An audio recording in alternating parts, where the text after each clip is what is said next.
El señor Fede Pasos está en los estudios del Destape Radio y lo recibió con un gran ¡Bravo! aplauso. ¿Cómo anda, compañero? Con un charuto. Feliz cumple Tavo, feliz Gracias. cumple Pau, anda por ahí también. ¿Cómo anda? Gracias. No, Bien, te falta bien. no fue penal y somos amigos nuevamente. Bien. La dejo pasar. La Tiene quiero que ver pasar con porque- el domingo pasado. Ah, viene llorando desde el Racing domingo. Independiente. El Racing domingo Independiente. pasado viene ¿Qué llorando. pasó al final con eso? ¿Fue al Tribunal de Disciplina? El señor Castrilli ¿Qué fue? ¿Hubo dijo penal? que no Fue fue penal. penal. Castrilli. ¿Qué me decís? Castrilli. ¿Me sacaste a Castrilli? ¿De dónde sacaste? Y tenía que sacar algo, escuchame. Algo tenía que sacar. Fede no le contesta. Fede dice, bueno. Muy bien, ¿qué va a Fede. hacer? haces No, bien. bueno, más allá del penal o no, Uh. Racing no jugó acorde a lo que son sus recursos deportivos. Igual. Upa. Me lo está- Tomá mate con chocolate, dijo Me Fede. lo está No, colonizando. Te lo analizo. No, Bueno, de verdad, teniendo un 9, está bien, puede estar de vuelta, lo que quiera, puede ser grande, pero como Pablo Guerrero, ponerlo a Romero, que tiene cierta alergia al gol, es Epa. un problema. Epa. Al Soy profe yo, Romero. no. Teléfono. Convengamos que, Romero, que no. tiene- Tigre Romero, que ha el tenido, Tigre. que ha tenido varias bajas Racing. Sí, ¿no? Aníbal Moreno la más importante. Y bueno, por Aníbal eso Moreno, no también. le pasaban como querían en el mediocampo. Teléfono para Gago, che. ¿Dónde está? ¿Está Gago? Pero bueno, qué Bueno. sé yo, ¿viste cómo es? Momento futbolístico de Racing, ahora cómo... Mañana a las 7 contra Ajá. los tucumanos en el cilindro. Y es un Racing irregular, Ajá. ¿viste? Que te Bien. puede sorprender para bien o para mal en cualquier momento. Bien, Independiente, ¿cómo lo ves frente a River? Y complicado. Complicadísimo. Lo único que es que tienen a Zielinski, que bueno, ahí hay algo del orden de lo mágico que siempre Ajá. Zielinski contra River. Sí, y que yo cuando cumplí años, a las 0 y 1 minuto, mi deseo fue que hoy le ganemos a River. Bien. Mira. Bueno, Así vamos que a ver qué jugadores, pasa hoy. si quieren compartir el premio, si llegamos a ganar, acá estoy, ¿eh? Veremos qué pasa hoy 2030. La guerra de la Triple Alianza, la guerra del Paraguay.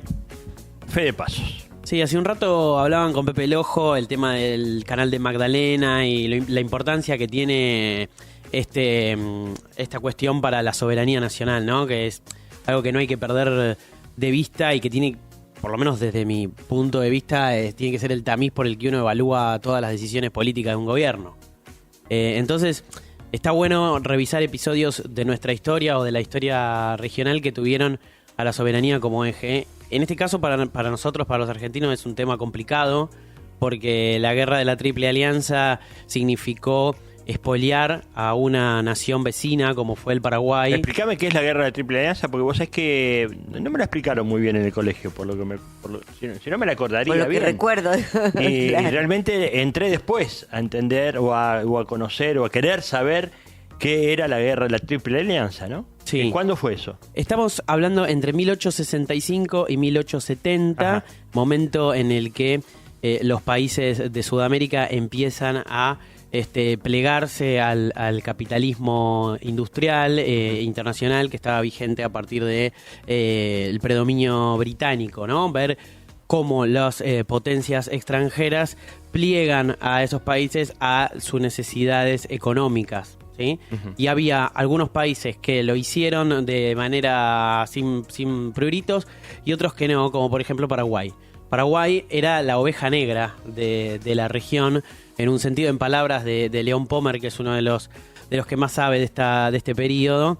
Era la oveja negra porque tenía producción propia, principalmente de yerba mate y de tabaco, porque prácticamente no había latifundio, que es la propiedad extensiva de la tierra, y los pocos latifundios que había fueron expropiados y el Estado orientaba la política económica del pequeño país, ¿no? Que no por pequeño era menos soberano. Sus vecinos, Uruguay, Brasil y Argentina, bueno, fueron fuertemente vinculados a los mandatos británicos, ¿no? A partir de sus gobiernos. Acá en Argentina el principal responsable político del país en ese momento era Bartolomé Mitre, ¿no? Una figura que para la historia es ni siquiera podemos decir controvertida, ¿no? Tenemos que decir directamente nefasta, porque realmente el daño que le hizo Bartolomé Mitre a la soberanía nacional es gigantesco. Entonces, hay distintas... Sobre todo porque por crear la nación, el diario de la nación. También. No, pero claro, bueno, es controvertida porque hay muchos sectores que seguramente la discuten y reivindican a Mitre como una especie de padre de la patria, pero además la influencia que tuvo en la historiografía, ¿no? Sí. Digamos, tuvo la cabeza de pensar que escribiendo la historia dominaba también, ¿no? Sí, O sea, la primera obra historiográfica de Argentina es su biografía de Belgrano, Ajá. que él la escribe en la cárcel. Mitre para la historia argentina es fundamental porque un poco da el puntapié inicial de la historiografía argentina, de tinte liberal, de corte liberal, la historia oficial, la historia hegemónica, que hay que meterse bien entrado en los años 30 del siglo XX para empezar a encontrar obras que lo discutan. Pero sí, tuvo el monopolio del relato histórico argentino. Ahí está.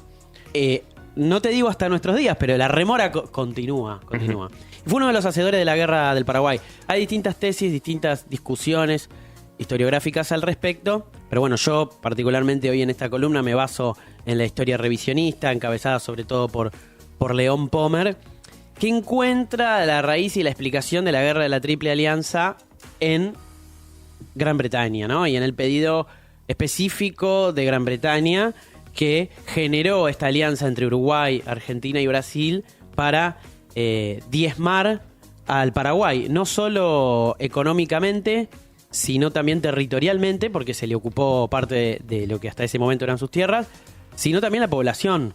Es famoso el dato que la población paraguaya quedó diezmada y que no había hombres directamente. Había un porcentaje muy bajo de varones en edad Porque los adulta. hombres iban a la guerra, claro. Sí, porque fueron... Y murieron y aparte todos, muy claro. chicos, ¿no? Murieron, sí. Y sí, había ejércitos de niños. Claro, la excusa que dan ellos también era una política como guerrerista o expansiva de parte de Solano López, del líder de Paraguay, pero vos decís que no era tan así en realidad. Sí, la política económica paraguaya tenía una continuidad desde los años 30, encabezada por el doctor Francia y luego por Solano López, que fue más allá y empezó a industrializar al Paraguay, Ujú. sí, y logró tener el monopolio del comercio exterior en esta política enteramente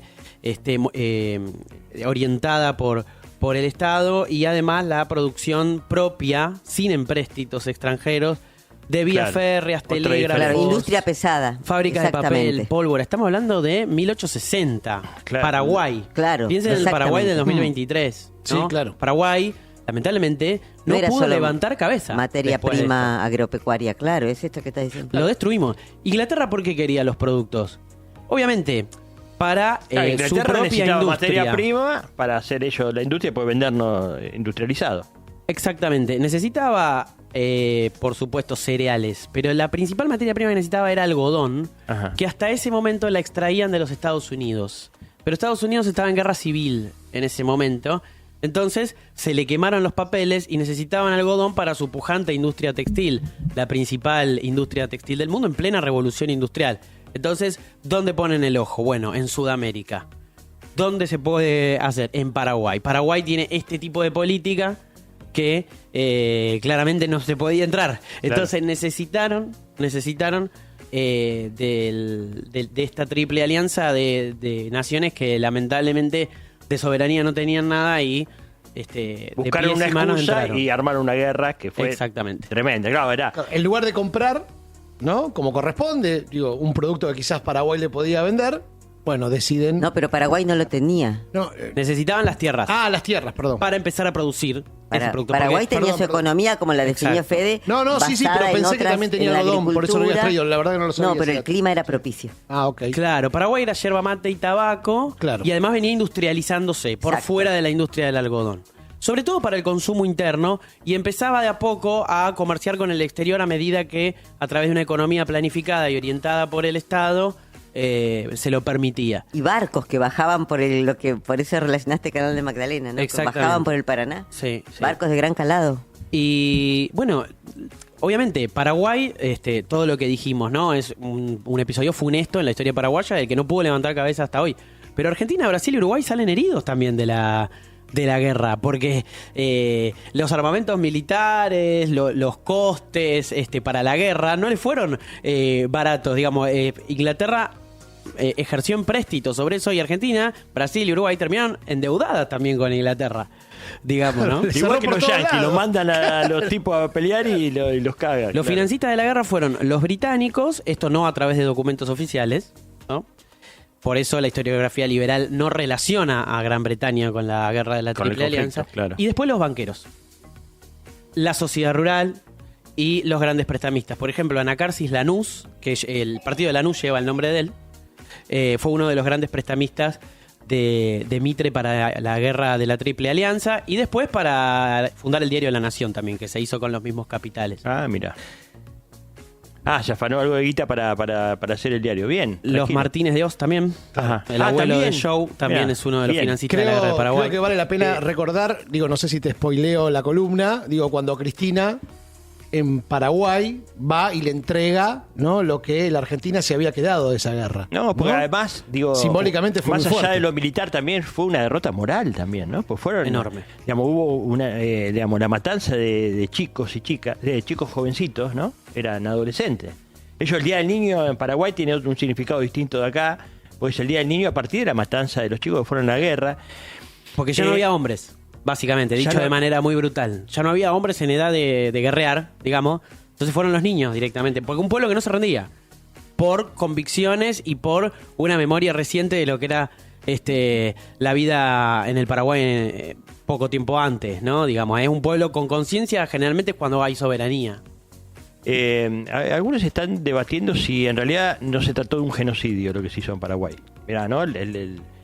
En este caso es parte de esta alianza, ¿no?, entre Brasil, Argentina y Uruguay. Pero bueno, Seguramente. Sí, es cierto que, claro, Cristina trató de rehacer relaciones a partir de rediscutir esto, ¿no? De rediscutir un poco el tema de lo que fue esa guerra infame. Se llamó así, ¿no? La guerra infame. Sí, lo cierto es que todos los episodios históricos de Argentina y de la región que vamos tocando cada domingo siempre tenemos algo para decir de la época del kirchnerismo, porque el kirchnerismo levantó ese panteón y se encargó de, a través del Estado Nacional, por lo menos de manera simbólica, reparar lo que hizo Claro. nuestro país en su momento. Y ¿no? en algún punto lo que hace Cristina yendo y devolviendo las pertenencias que se robaron en aquella guerra fue casi como el pedido de perdón de Néstor por la dictadura, digo, en algún lugar. Sí. Va en esa misma dirección. Sí.